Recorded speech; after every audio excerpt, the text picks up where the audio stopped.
اعوذ باللہ من الشیطان الرجیم بسم اللہ الرحمن الرحیم گورنمنٹ مڈل اسکول کرالاگنڈ جماعت 8ویں اور سبق ہے جابر بن حیان۔ آج ہمیں اس سبق کے سوالات کرنے ہیں اور سوالات یوں ہیں۔ پہلا سوال جو ہے وہ ہے اس طرح، جابر بن حیان کون تھے؟ یعنی جابر بن حیان کہاں کے تھے، کہاں کے رہنے والے تھے، کون تھے؟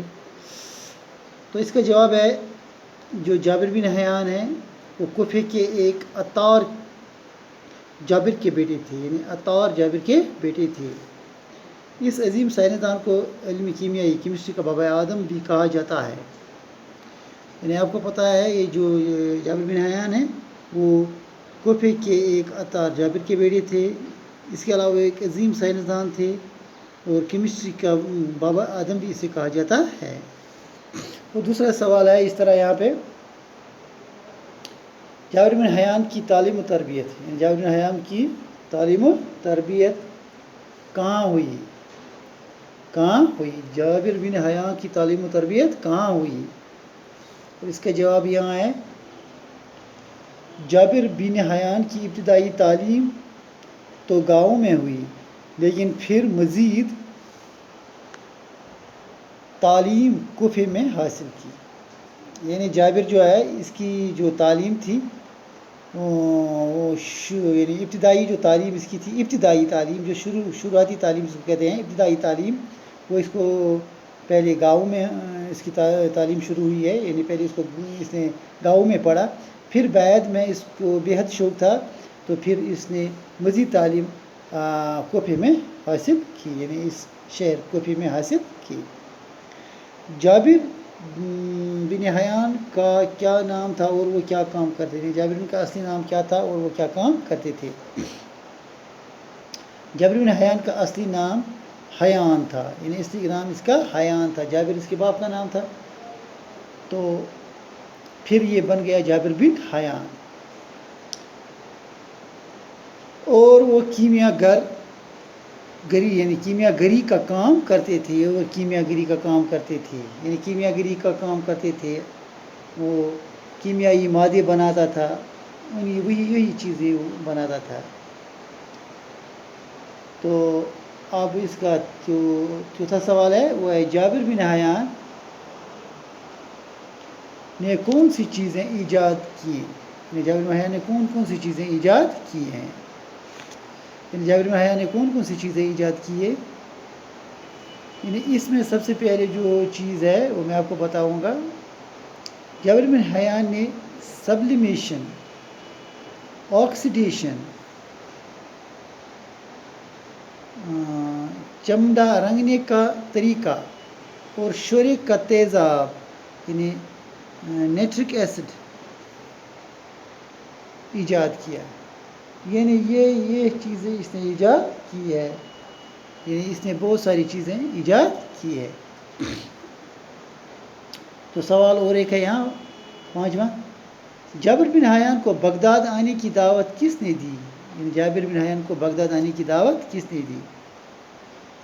جابر بن حیان کو بغداد آنے کی دعوت خلیفہ ہارون الرشید نے دی تھی۔ یعنی اس وقت کے جو خلیفہ وہاں تھے بغداد کے، ہارون الرشید ہی نے اس جابر بن حیان کو بغداد آنے کی دعوت دے دی۔ تو اب اور ایک سوال ہے، خلیفہ ہارون الرشید نے جابر کے ساتھ کیا سلوک کیا؟ یعنی جابر کے ساتھ اس نے کیا سلوک کیا؟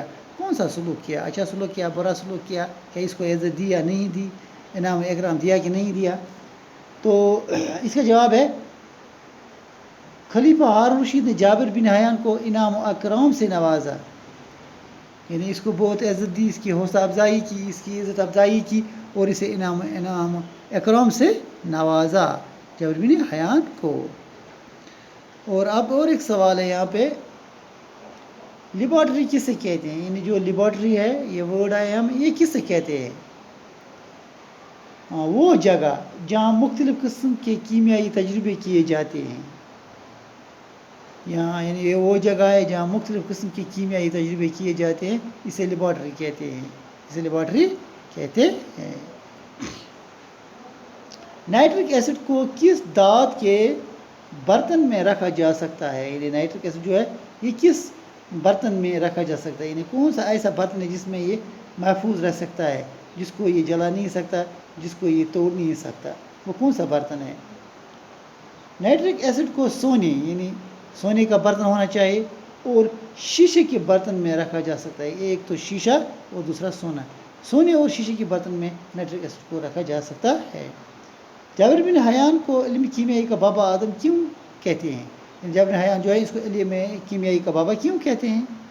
بابا آدم، جابر بن حیان نے ہی سب سے پہلے کیمیا گری کے تجربات کیے اور بہت ساری چیزیں ایجاد کی ہیں، اس لیے اس کو کیمسٹری کا بابا آدم کہا جاتا ہے، یعنی اس نے بہت ساری چیزیں ایجاد کی ہیں، اس لیے اس کو کیمسٹری کا بابا آدم کہا جاتا ہے۔ تو آج ہم نے یہ سوالات مکمل کیے، اور بھی سوالات اس میں ہیں، اور بھی کچھ سوالات ہیں، یہ تو آسان سے ہیں، یعنی کچھ یہ سوال ایسے ہیں کہ ان محاوروں کو استعمال کرنا ہے تو یہ آپ استعمال کر سکتے ہیں، اس کو کتاب میں دیے ہوئے ہیں، اور کچھ یہاں کچھ جملے پورے کرنے ہیں، جس طرح ایجاد کرنے والے کو موجد کہتے ہیں، ایجاد کرنے والے کو موجد کہتے ہیں، اس طرح کیمیا بنانے والے کو کیمیا گر کہتے ہیں، عطر بنانے والے کو عطار کہتے ہیں، صبر کرنے والے کو صابر کہتے ہیں، رنگنے والے کو رنگ ساز کہتے ہیں، شیشہ بنانے والے کو شیشہ گر کہتے ہیں،